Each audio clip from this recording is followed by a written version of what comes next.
YCP నేతలపై hot comments చేశారు TDP senior నేత బైరెడ్డి రాజశేఖర్ రెడ్డి. నంద్యాల జిల్లా పాణ్యం మండలంలోని ఆలగనూరు రిజర్వాయర్ను పరిశీలించారు ఆయన. గత 5 ఏళ్లలో రిజర్వాయర్ కుంగిపోయినా పట్టించుకుని వైసీపీ ఇప్పుడు సీమ ఎత్తిపోతల పథకం వద్ద సమావేశాలు నిర్వహించడం ప్రజలను నయవంచన చేయడమేనని మండిపడ్డారు. వైసీపీలో ఎవరికీ వ్యవసాయంపై అవగాహన లేదని, ఆ పార్టీ నేతలంతా రియల్ ఎస్టేట్ వ్యాపారులేనని అన్నారు. రాయలసీమ ప్రాజెక్టుల విషయంలో వైసీపీ తీరు కేవలం రాజకీయ నాటకమేనని విమర్శించారు బైరెడ్డి రాజశేఖర్ రెడ్డి.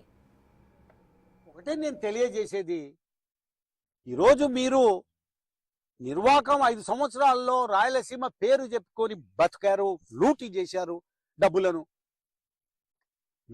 లూట్ మార్ అంటారు దీన్ని హిందీలో. లూట్ మార్ చేశారు మీరు రాయలసీమ ప్రాజెక్టులను పెట్టి. ముచ్చుమరి ఎత్తిపోతల పథకం దాని కెపాసిటీ పెంచింటే అయిపోయిండేది. ఆల్రెడీ ఉన్నది ఇది, అంద్రినీబాకు పెంచుతున్నట్టుగా ఇప్పుడు. దాన్ని అది కాకుండా కొత్త ప్రాజెక్ట్ ఎందుకు? పాతది చేస్తే దాంట్లో కొట్టడానికి రాదు, దాంట్లో దొరకవు. ఈ కొత్త దాంట్లను పెడితేనే దొరికేది. ఈ రకంగా లూటీ జరుగుతూ ఉంది రాయలసీమలో. ఏ ప్రాజెక్టు కూడా ఒక షేప్కు రాలేదు ఇంతవరకు.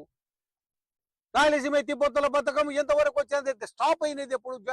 చంద్రబాబు నాయుడు మీద ఒక బ్లేమ్ చేస్తున్నారు తప్ప, బ్లేమ్ గేమ్ అంటారు దీన్ని. బ్లేమ్ చేస్తున్నారు తప్ప అది ఎప్పుడు ఆగిపోయింది, ఎప్పుడు స్టార్ట్ అయింది, ఎప్పుడు ఆగిపోయింది రాయలసీమ ఎత్తిపోతల? ఆ రాయలసీమ సారీ మళ్ళీ అదే జారుతుంది. నెల్లూరు ఎత్తిపోతల పథకం ఎప్పుడు స్టార్ట్ అయింది, ఎప్పుడు స్టాప్ అయింది? అది స్టార్ట్ అయ్యింది వాళ్ళ హయాంలోనే, స్టాప్ అయ్యింది వాళ్ళ హయాంలోనే. ఇది బ్లేమ్ గేమ్ తయారైనారు. సిగ్గులే కొంచెమన్నా? రాయలసీమలో అందుకే చిత్తుగా ఓడిపోతుంది మీరు.